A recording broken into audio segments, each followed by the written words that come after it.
복음으로 세상을 향해 나아가는 십자가 군병이라고 하는 제목으로 함께 하나님 말씀을 나누도록 하겠습니다. 함께 따라서 선포하겠습니다. 말씀을 가까이 하면 하나님과 가까워지고, 하나님과 가까워지면 하나님이 왕이신 것을 기억합니다.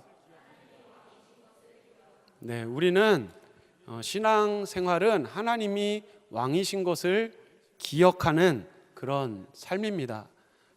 우리가 예수님을 믿고 크리스천이 되었지만 하나님이 나를 구원하신 구세주 예수 그리스도를 보내셨고 우리를 통치하시고 다스리시는 왕 중의 왕이시라는 것을 잊어버리면 우리는 하나님께서 기뻐하시지 않는 것들을 품고 행하게 되는 것입니다. 세상은요, 1등만 기억하는 그런 세상입니다. 1등만 기억하고 높아야 칭찬하고 적어도 누군가보다는 높은 자리에 있어야 하는, 그래서 인정받고 만족하고 행복하고 그때그때의 삶의 의미를 느끼면서 살아가는 것이 사실 이 세상의 그런 일반적인 모습입니다.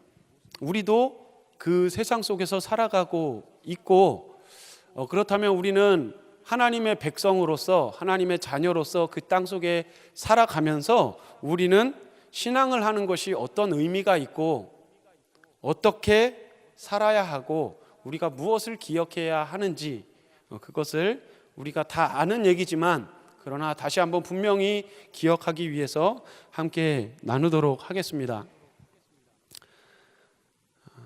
먼저 예수 그리스도를 구주로 믿는 하나님의 백성은 첫 번째로 어떻게 살아야 하냐면 하나님께서 왕이신 것을 기억하면서 살아야 됩니다.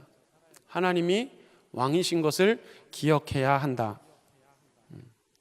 왜냐하면 하나님이 없이, 하나님을 기억하지 않고 살아가면 세상에서 훌륭한 사람 되어서 인정받고 또 권위를 인정받고 힘이 생기는 그런 세상과 똑같이 살아갈 수밖에 없는 그런 존재가 바로 사람이기 때문에 그렇습니다. 하나님 없이 영웅이 되려고 하면 하나님과 멀어지고 하나님의 진노의 대상이 된다는 것입니다. 사실 오늘 본문 말씀, 창세기 말씀 여러분들 연초마다 창세기 펼치시고 읽고 또 그 다음 해가 되면 또 펼치시고 또 읽고, 노아 나오지, 아브라함 나오지, 잘 알고 계시지만 이 창세기 10장에 나오는 이 내용은 좀 다소 생소할 수 있는, 어떤 내용인지, 왜 이 내용이 여기 들어가 있는지 이해가 되지 않는 그런 부분일 수도 있겠습니다. 그러나 이 부분이 바로 성경 전체에서 말하고 있는 신앙생활의 아주 중요한 원리를 담고 있고, 뿐만 아니라 우리 인생의 참된 삶은 무엇이고 하나님이 복을 내리시는 삶은 어떤 삶인가라는 것을 담고 있는 아주 중요한 원리를 담고 있습니다. 8절 말씀에 보면 니므롯을 낳았다. 여기서 니므롯에 대해서 뭐라고 설명하고 있습니까?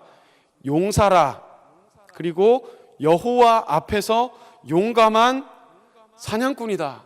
도대체 이 본문이 여기에 왜 들어가 있는 것인가? 용사라고 하는 그 단어의 그 원어를 보니까 끼보르라고 하는 단어인데, 강하다, 크다, 뛰어나다 라는 의미를 가지고 있습니다. 여러분들이 다 원하시는 것들이죠. 강하고 뛰어나고 큰 그런 의미를 담고 있는데, 이것은 무슨 뜻이냐면 니므롯은 다 이긴다라는 뜻입니다. 니므롯이 다른 사람을 만나면 그 사람을 압도하고 이긴다, 그 사람을 정복한다. 니므롯은 다시 말해서 왕이다라는 그런 의미를 담고 있는 것입니다. 그리고 그 아래에 9절 말씀에 여호와 앞에서라고 하는 이 앞에서는 하나님 앞에서라는 그런 뜻인데, 이 앞에서의 단어를 보니까 그 얼굴 앞에서, 면전에서라는 의미가 있고, 또 그것을 뛰어넘어서 대항하는 그런 의미를 담고 있습니다. 니므롯이 우리에겐 생소한 인물일 수는 있지만, 이 니므롯은 어떤 사람이죠? 오늘 이 설명드린 것만 보고 우리가 이해를 하자면, 다시 말해서 스스로의 힘으로 누구보다 높아질 수 있는 자고, 하나님 앞에서도 하나님을 뛰어넘으려고 하는 자다. 나아가서 하나님에 대해서 저항하는 자다라는 것을 이 니므롯이라는 이 인물을 통해서, 오늘 본문을 통해서 어떤 사람인지를 알 수 있습니다. 이것은 다른 것이 아니라 정확하게 성경에서 말하고 있는 죄입니다. 하나님을 떠나서 높아지려 하고 하나님처럼 되려 하고, 내가 하나님과 상관없이 내가 내 인생의 왕이 되어서 살아보겠다. 하나님께서는 이것을 죄라고 말씀하셨고, 그 죄의 삭은 반드시 사망이고, 그래서 하나님을 떠난 자에게는 죄의 모습들이 나타나며, 그 죄의 모습들이 그 다른 것이 그 삶을 무너뜨리고 아프게 하고 좌절하게 하는 것이 아니라, 그 죄의 삭, 그 죽음으로부터 찾아오는 그 죄의 결과들이 우리의 상처가 되고 우리의 문제가 되고 우리의 무거운 짐이 되어서 하나님을 떠난 상태의 그 심판들, 그 짐들, 그 문제들을 우리가 떠안고 살아갈 수밖에 없는 것입니다. 니므롯, 이렇게 하나님을 부인하고 하나님과 멀어져서 모든 사람 위에 군림하려는, 내 인생에 내가 왕이다, 내 인생뿐만 아니라 너의 인생의 왕도 나다, 다른 사람 위에 올라서려 하고 짓밟고 상처 주고 나만 괜찮으면 되는 그런 삶을 하나님께서는 심판하십니다. 왜냐하면 진짜 왕은 하나님이시기 때문에 그렇습니다. 진짜 왕은 하나님이시라는 것을 알리시기 위해서 하나님은 그 잘못된 관계, 하나님이 왕이라는 것을 알고 하나님의 영광을 드러내기 위해 살아가야만 하는 그 인류가 하나님이 아니라 나를 드러내려 하고 내가 아픈 것만 얘기하려고 하고, 그렇게 하나님을 떠난 모습으로 살아갔을 때 진짜 왕은 나다라고 하시면서 하나님께서 하길 원하시지 않지만, 하나님도 원하시지 않지만 하실 수밖에 없는 것, 그것을 우리는 심판이라고 말하는 것입니다. 오늘 본문 말씀 그 바로 앞에 어떤 내용이 나오는 줄 아십니까? 7장, 8장, 9장 노아의 홍수. 하나님의 사람들이 땅의 원리로 내가 왕이고 내가 즐거우면 됐고, 그러니 하나님이 왕이 아니라 내가 왕이다 라고 하셨을 때, 하나님은 그때 아니야, 내가 진짜 너에게 왕이고 모든 우주 만물을 창조한 왕은 바로 나야. 너희는 내 안에서, 그리고 내가 너희 안에 있을 때 너희는 온전하고 그리고 그 건강하고 하나님이 주시는 보람으로 그 비전을 가지고 살아갈 수 있다라고 말씀하시며, 하나님께서는 그 눈물을 머금고 그 인류를 심판하셨던 사건이 바로 그 앞에 나오고 있습니다. 그리고 그 뒤 이어서 그 아브라함의 후손, 함의 후손 중에 니므롯이라고 하는 그 이 자를 통해서 또 하나님께서 그렇게 심판하셔야만 하는 죄의 모습이 나타났을 뿐만 아니라, 그 뒤에 이어서 나오는 11장에 그렇게 우리가 하나님처럼 되자라고 했던 바벨탑의 사건이 이어져서 나오고 있는 것입니다. 심지어 오늘 본문 10절 이후에 있는 니므롯이 세운 나라의 목록 가운데 혹시 여러분 익숙한 나라의 이름이 있으십니까? 10절 말씀 그 이후에 나오는 11절, 12절, 13절, 14절, 우리가 너무 잘 알고 있는 그 이스라엘의 역사와 뗄래야 뗄 수가 없는 두 나라가 있는데, 그 나라의 이름은 바로 아수르와 바벨론. 다윗 때부터 하나님께서는 그 왕권을 강하게 하셨고 그 어느 때보다 이스라엘이라고 하는 나라를 강하게 하셔서 하나님이 친히 다스리고 하나님의 뜻을 섬기는 왕조차도, 다윗 왕조차도 하나님을 왕으로 여기면서 하나님께 순종하는 나라를 하나님이 어떻게 축복하시는지를 이스라엘을 통해서 보여주셨습니다. 그러나 그 아들 솔로몬 이후 때부터 하나님이 아닌 내가 왕이다라고 하는 죄의 모습이 다시 틈타 들어왔고 하나님은 북이스라엘과 남유다로 그 나라를 갈르실 수밖에 없었습니다. 그래서 그 나름의 왕조들을 이어가면서 북이스라엘은 BC 722년에 아수르에 의해서 점령당해서 완전히 멸망당하게 되고, 그리고 BC 586년에 남유다는 바벨론에 의해서 하나님을 믿는 나라가 세상 원리를 따르고 세상의 전쟁에 능한 바벨론이라고 하는 나라에 점령을 당해서 하나님의 나라가 포로로 끌려가게 되는 그 하나님의 심판, 그리고 하나님이 처음부터 예언하셨던 그 하나님의 말씀대로 그렇게 이루어진 것을 보게 되는 것입니다.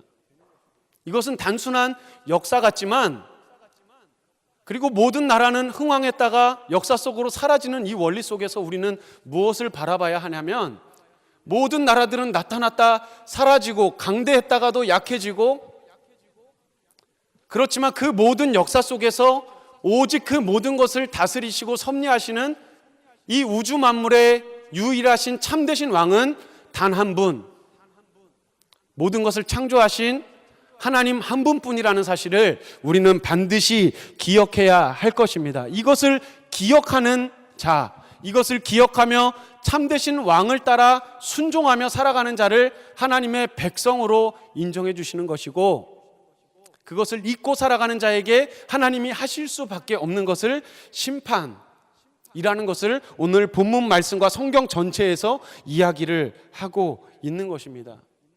세상의 유혹이 너무 강합니다. 바벨론 같습니다. 그래서 작은 유다 같은 나라, 이스라엘 같은 나라가 어떻게 저항할 수 없는 것 같은 그런 현실이 우리에게도 계속되고 있습니다. 세상의 원리들, 세상의 즐길 것들, 세상의 문화, 또 세상의 경제적인 원리, 세상에 세워져 있는 저 빌딩들 앞에서 우리의 신앙이 과연 어떤 의미가 있겠습니까? 이 신앙은 교회에 나와서 하는 것이 아니라 저 세상에 나아가서 우리가 하나님의 백성의 정체성을 가지고 살아가야 한다고 했는데, 우리가 이 강한 세상의 원리들 앞에서, 돈의 힘 앞에서 우리는 과연 어떻게 살아가야 하는가? 이런 시험과 이런 문제와 이런 고민거리를 계속해서 던져주면서 세상은 우리를 세상의 원리 앞에 무너지게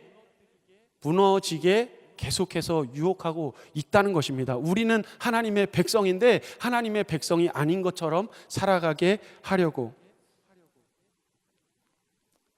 하나님을 잊은 자 니므롯같이 하나님이 지으셨지만, 동일하게 하나님께서 사랑하시지만 하나님을 기억하시지 않고 하나님을 잊어버리고 내가 왕이고 내가 힘이 있어서 그리고 내가 섬기겠다, 내가 힘이 있어서 그 다음에 내가 뭔가 교회를 위해서 하겠다라고 하는 이 원리가 똑같이 이 니므롯의 원리라는 것입니다. 하나님은 그렇게 하나님을 잊고 내 힘으로 하겠다는 자를 심판하실 수밖에 없으신 정의의 하나님이신데, 그러나 우리에게 소망이 있는 것은 하나님께서는 이 심판에서 우리를 건져주시는 은혜가 우리의 삶 가운데 그 은혜를 우리에게 허락해 주셨다는 것입니다. 크리스천에게 중요한 것은 내가 높아지는 것이 아니라 하나님께서 나에게 주신 것으로 나의 주어진 그 삶 속에서 높아지는 것이 아니라 있는 그 자리에서 순종하는 것이 중요한 줄로 믿습니다. 나의 왕 되신 그 하나님의 명령에, 하나님의 말씀에 내가 진짜 왕이다라고 하며 매 주일마다 하나님의 왕 되심을 선포하고 찬양하고 일어서서 예배하고 경배하고 박수하는 것, 이 모든 것은 그냥 하나님 잘하셨습니다, 하나님을 칭찬하는 것이 아니라 하나님은 나의 왕이십니다, 하나님은 내가 감히 어떻게 하실 수 없는 존귀하신 분이기에 내가 할 수 있는 가장 귀하고 가장 정성스러운 모습으로 나의 최고의 예우를 다해서 그 가치 있고 높으신 그 하나님을 높여드립니다 라고 하면서 일어서서 찬양하고 예배하는 것인 줄로 믿습니다. 우리가 온 마음을 다해 오직 찬양받게 합당하신 그 왕되신 하나님을 찬양하는 것이라는 것입니다. 그 하나님 앞에서 우리가 하는 것, 내가 높아지겠습니다, 그 다음에 내가 하겠습니다가 아니라 나에게 주신 그것, 그 자리에서 내가 순종하겠습니다 라고 나아가는 것이 하나님께서 기뻐하시는 신앙의 모습이라는 것이죠. 시편 23편 말씀 너무나 잘 아십니다. 목자가 이끄는 곳이라면 그것이 푸른 초장이든 쉴만한 물가든 아니면 사망의 음침한 골짜기든, 목자가 이끄는 곳이라면 인도하시는 분이 나의 왕 되신, 나를 다스리시고 나를 책임지시고 나를 보호하시는 그 책임이 있으신 그 하나님께서 나를 다스리시고 나의 목자가 되시니 푸른 초장이든 사망의 골짜기든 하나님을 따르면 그 하나님이 나를 책임지신다는 믿음으로, 그 믿음으로 우리의 삶을 하나님께 결단하는 그런 예배자들을 하나님께서 기뻐하시는 것입니다. 내 목자가 하나님을 기억한다면 우리가 대통령이 누구냐에 따라서 기뻐하고 안심하고 참 잘한다 그렇게 안심한다면, 하물며 나의 삶의 주인 되시고 나의 삶을 이끄시는 분, 그리고 성경에서 그것을 약속하셨고 믿는 자에게 그 복을 분명히 허락해 주시는 그분이 바로 우리의 왕 되신 하나님이시라면, 나의 목자가 하나님이시라면 우리는 그 사실 하나만으로 만족할 수 있어야 될 줄로 믿습니다. 하늘의 평안, 영원한 생명을 하나님께서 허락하십니다. 시편 133편 3절 말씀에 헐몬의 이슬이 시온의 산들에 내림 같도다. 거기서 여호와께서 복을 명령하셨나니 그 복은 곧 영생이로다. 하나님의 참된 복은 영생인 줄로 믿습니다. 복인 줄로 믿으시기를 바랍니다. 영원한 생명, 하나님이 나의 영원한 목자 되어주심, 내가 하나님 안에서 영원한 만족과 안식과 기쁨을 누림, 하나님께서 나를 다스리심, 영원히 하나님이 내 목자, 내 왕이 되시면 우리가 그 사실을 진심으로 우리가 믿고 고백한다면 우리가 왜 두려워해야 됩니까? 슬픈 일은 슬픈 일이죠, 사실. 안 그렇습니까? 힘듭니다. 그럼에도 그 삶을 이끄시는 분이 우리 왕 하나님이시라는 것을 믿는다면 우리는 세상 사람처럼 저 끝자락으로 내려가지 않습니다. 거기서 멈춰서 나를 인도하시는 하나님을 바라볼 때 하나님이 반드시 우리의 삶을 이끌어 주시는 줄로 믿습니다. 하나님이 나를 이끄시니 마음이 놓이고, 그러니 기쁘고, 그러니 그 모든 찬양을 하나님께 돌리시는 우리의 왕 되신 하나님이 기뻐하시는 예배와 삶을 살아가는 이 자리에 모두가 되시기를 주님의 이름으로 축복합니다. 하나님께서 기뻐하시는 삶의 모습, 그것은 하나님을 왕으로 모시는 사람은 세상에 살아가면서 따라하겠습니다. 섞이면 안 됩니다. 크게 따라하십시오. 섞이면 안 됩니다. 섞이면 안 된다는 게 하나님의 뜻입니다. 믿으십니까? 무슨 말인지 알아야. 15절에 보십시오. 오늘 본문 말씀 이후에 있는 말씀인데 여러 가지 지명이 나와요. 여러분들이 출애굽기, 여호수아, 가나안 땅과 관련된 내용들을 읽다 보면 너무나 익숙한 단어들입니다.